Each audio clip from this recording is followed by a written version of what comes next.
Uzalishaji viwandani Kenya ni muhimu kwetu wa Kenya, unachangia pakubwa sana kwa uchumi wa nchi yetu. Rais wetu kwa malengo yake manne ameuzingatia uzalishaji viwandani Kenya. Ni mengi yamesemwa kuhusu huduma ya kitaifa ya vijana NYS.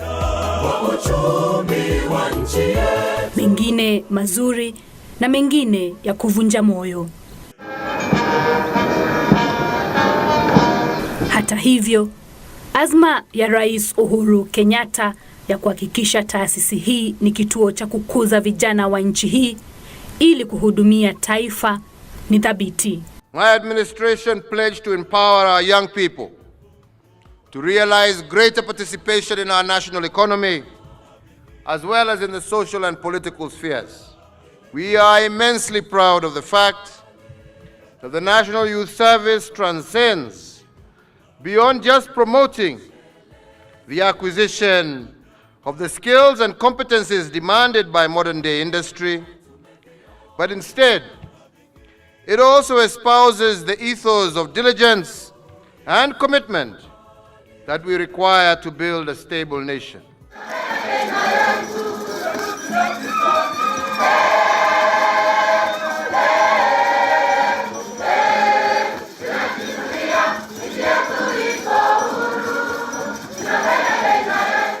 Baadhi ya masuala makuu ambayo Rais Uhuru Kenyatta ameyapa kipaumbele kwenye taasisi hii ni kukabiliana na jinamizi la ufisadi ambalo limeleta sifa mbaya katika siku za hivi majuzi na hivyo kutishia maisha ya siku zijazo ya mamilioni ya vijana hapa nchini. It is with deep regret when we see certain individuals who take resources that are meant to facilitate these young men and women and divert it to personal use. And this is something that we will not entertain. And I want to take this opportunity to promise you today that we will do everything in our power to ensure that all of those who have taken resources meant for the development of our young people, they will pay the price and those resources will be returned. Utekelezaji wa sera mpya ili kuwezesha NYS kuchangia zaidi ujenzi wa taifa, kukuza ujuzi wa vijana, huku pia ikizalisha mapato yake chini ya mpango wa kuigeuza na kuwa ya kibiashara uliotazamiwa na Rais Kenyatta, uliiwezesha taasisi hii kuwa na nafasi zaidi za ukuaji. I am encouraged by the focus of the new Governing Council on strengthening policy, coherence, financial controls, oversight and supervision of the service, and this has resulted in higher productivity, better efficiency, and enhanced revenues, which in turn have allowed young recruits to both experience as well as give improved service delivery. One of the first issues we encountered was NYS 2. And as soon as we came in, we had the big issue of NYS 2, and we immediately knew we have to do things differently. It was very painful for the NYS community and the government, but especially to His Excellency the President, that after having endured the NYS 1, here we are with the NYS 2. And so the President told us clearly, there will never be an NYS 3. And on top of that, he gave us instructions to clean up NYS and reform it. Huku mabadiliko katika huduma hii yakiendelea, milango ya taasisi ya teknolojia ya kutayarisha nguo katika kitengo cha NYS cha Ruaraka, yani Textile and Garment Technology Institute, imefunguliwa na kuwapa vijana wengi fursa sio tu kujipatia ujuzi, lakini pia hata mapato. Some of these facilities that were built many years ago and have been lying idle have now been revamped, being put to use, and many of your colleagues who had graduated before you are seeking and finding gainful employment in making the uniforms that you wear, the uniforms that KDF wears, and we are saying that all uniforms of our security services will now be made at this facility. We are stitching uniforms for the disciplined forces, something that was never heard of, and yet here we are. And so we have re-engineered the money that used to go out to suppliers to go and buy things in China. It is now owned by NYS. Fabric is from Kenya, the buttons, everything we are doing here is locally made. These young people, most of them, I think almost 95% of them, went through NYS. So these are people we have trained and now brought back to give them a sense of livelihood. Kujiunga kwa vijana hawa na huduma ya kitaifa ya vijana ilikuwa ni fursa ya kubadili maisha yao wakati hawakuwa na mbinu nyingine ya kuafikia malengo yao.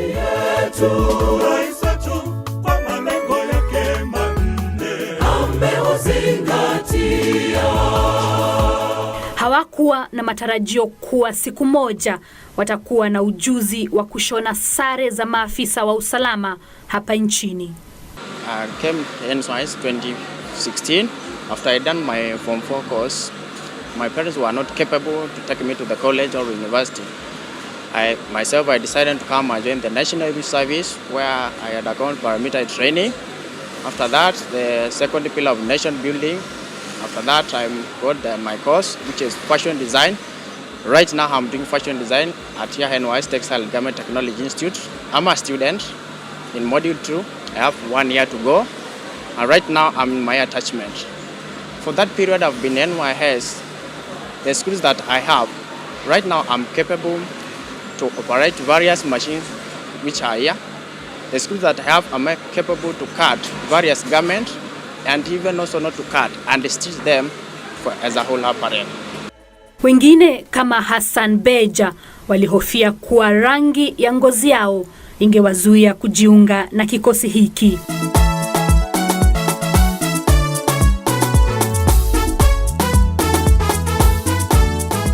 Aliondokewa na hofu hiyo wakati alipopata fursa ya kuwa hapa pia.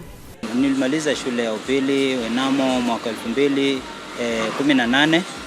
Nilikuwa niko mtaani baada ya kumaliza elimu yangu ya upili. Nikasikia kukiadvertisewa kuwa kuna recruitment ya NYS na nilikuwa interested sana kujoin NYS kwa sababu niliishi nikitamani kujoin NYS kwa sababu ya vitu za NYS zenye nilikuwa nikiziona zikiendelea. Nilikuwa natamani pia mimi siku moja nikiwe mmoja wa NYS, na nilifanikiwa kuenda recruitment na nikachukuliwa. Training yangu nimeifanyia Gilgil, ambapo nilijoin Gilgil tarehe 25 mwezi wa 6 2019. Huko training tulifundishwa vitu mingi ambazo hadi sasa zinanisaidia. Kati ya vitu ambavyo nimefundishwa nikiwa training, tumefundishwa kuhusu first aid, tumefundishwa disaster management. Mpaka sasa hii ninashukuru Mungu, without NYS nisingekuwa ninajua kufanya hizi vitu zenye mnaziona mbele yenu, kwa sababu ni vitu zenye ukiingia hapo unazipata.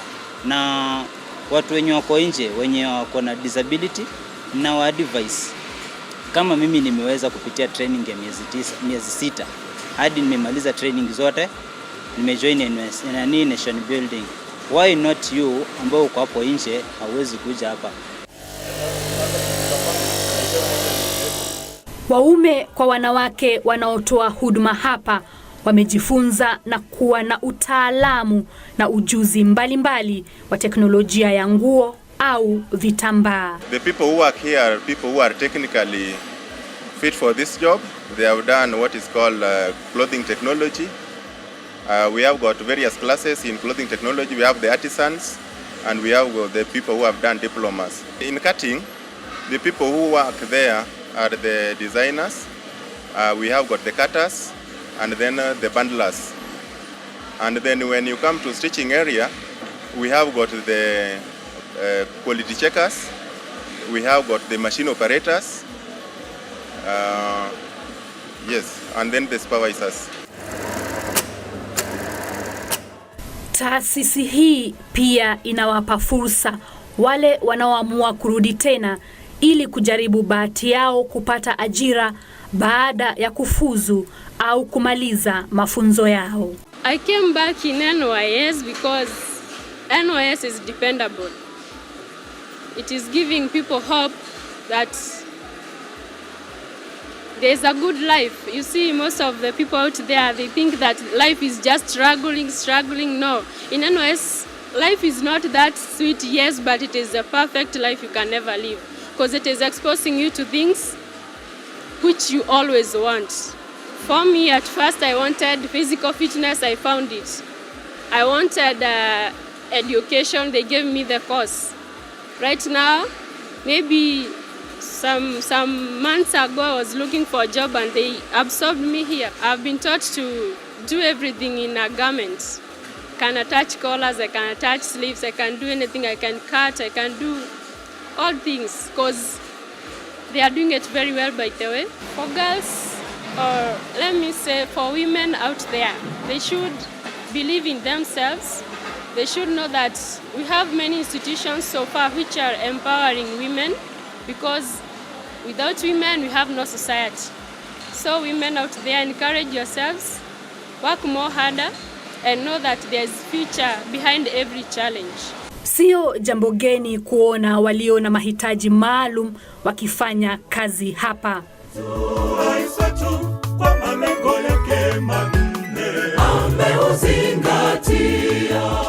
Kutana naye Silas Juma, ana ulemavu wa kusikia, lakini hilo halijamzuia kutengeneza sare za maafisa wa usalama, mshono mmoja baada ya mwingine.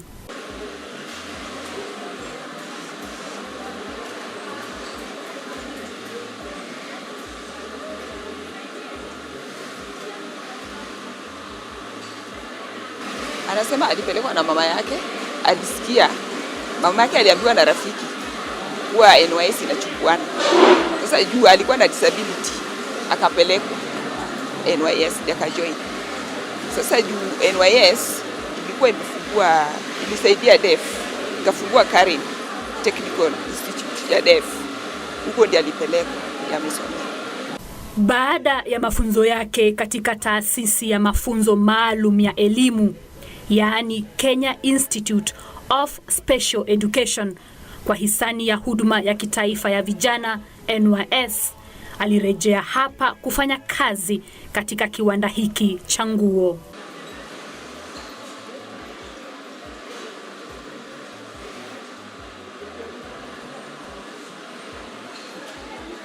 Anasema wako wawili hapa, lakini wanatutiwa poa. Aoni anatutiwa same na wengine wenye wanaongea. Hakuna tofauti na wengine.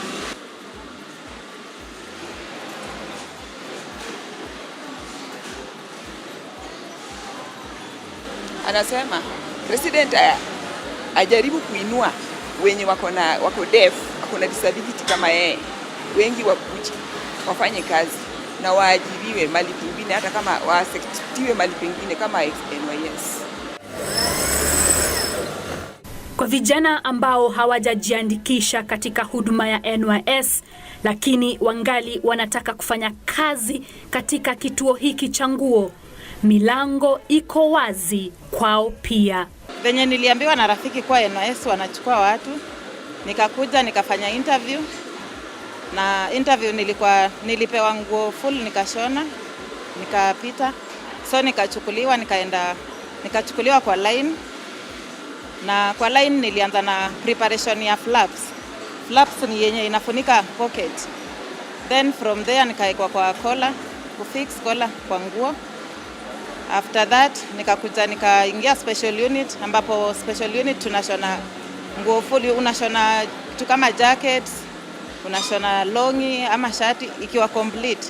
Haiendi na line venye tunafanya, mwingine anashona sleeve akipass on. So after that ndo nikachukuliwa kuwa supervisor. 90% of our casuals are ex-servicemen and servicewomen. Since we could not be able to hire them for permanently, we take them as casuals. Then we have 250 casuals. And we have some students who are on attachment, amount students who are on attachment. The facility is operating full-time, so we'll need them throughout. Yes, because if we're not stitching the police uniform, we are stitching our uniform. Or we are stitching the KDF. At least every time there's a client's uniform that we are stitching. Yes. We're also looking forward to stitching for the schools, the secondary schools, because we can do in mass production and at a lower cost. Sio sare za maafisa wa usalama pekee ambazo zinatayarishwa hapa.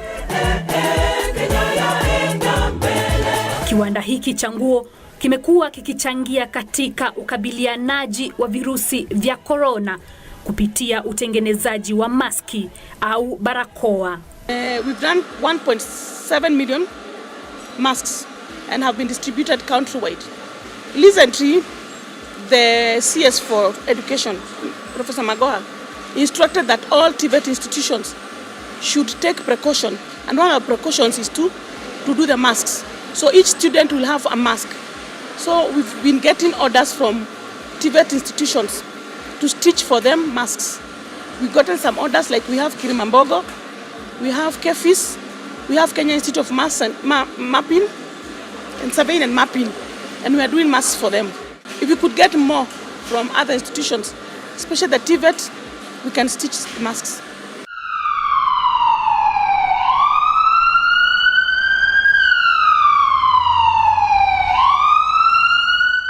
Katika juhudi zake za kuhudumia taifa, huduma hii ya vijana kwa taifa imekuwa ikiwapiga jeki wananchi katika kukabiliana na mikasa mbalimbali. We took our time to revive the machines that we had, and we have been able to do so.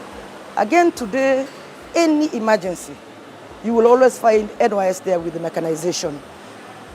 Again, with the vision of the president, he wanted us not only to go and work, but make sure that that work is sustainable and that work shows quality. So we are the mark of quality. If NYS can do this way, why not any other contractor? So because the president uses us to benchmark, then we must be sure that what we are doing is excellent.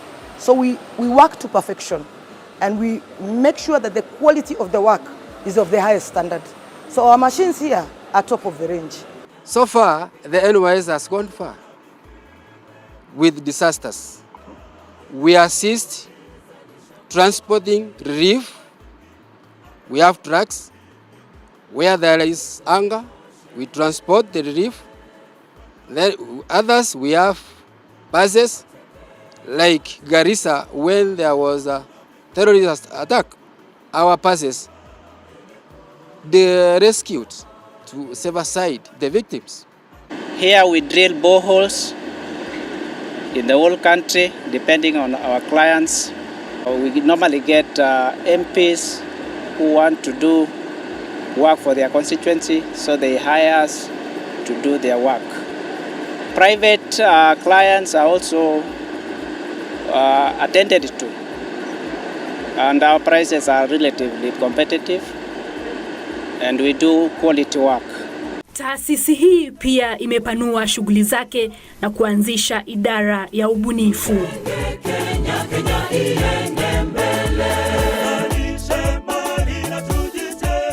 Daladala hii au tuktuk inayotumia umeme ni mojawapo wa miradi ya kwanza ambayo idara hiyo imetekeleza. The Department of Innovation, Research and Technology is meant to tap talent from the servicemen and women here, and basically the youth in various disciplines, engineering, agro-business, ICT, and transform them into viable innovation or viable products that can be commercialized by the service. we did a research and realized that the mkokotenis we have in our town is very tedious for the users, those youth who use them, because they have to use a lot of force to carry items using them, to push or pull. And we decided to come up with a more productive mkokoteni, which we call an electric handcart or a Nero cart, which is basically meant to make their work easier and make them more productive. The electric tuk-tuk we have is more unique compared to the conventional fossil fuel tuk-tuk we have in our town. Basically, one, in terms of capacity, this can carry more passengers than the normal tuk-tuk. The normal tuk-tuk carries 4 passengers, ours carries 6 passengers. We invented a system called regenerative motion recharge system, which will enable our tuk-tuk to tap motion from the rear wheels, convert it into electric energy from kinetic energy, and recharge its own battery in motion. Kwa mamilioni ya vijana hapa nchini, ni muhimu tuwajulishe kwamba kujiunga na huduma ya kitaifa ya vijana NYS haina malipo yoyote. NYS ukitaka kuingia, hakuna kitu yoyote utaitishwa. Hakuna eti utatoa pesa fulani wala nini, hakuna pesa yoyote utatoa. You just go for recruitment, unaangaliwa kama uko fit, physically fit, unaingia, una train vizuri. There is nothing you pay. Just the recruitment is gazetted. Any volunteer, you go to the nearest station, you are being recruited, medical checkup, everything is done free. Training is done free.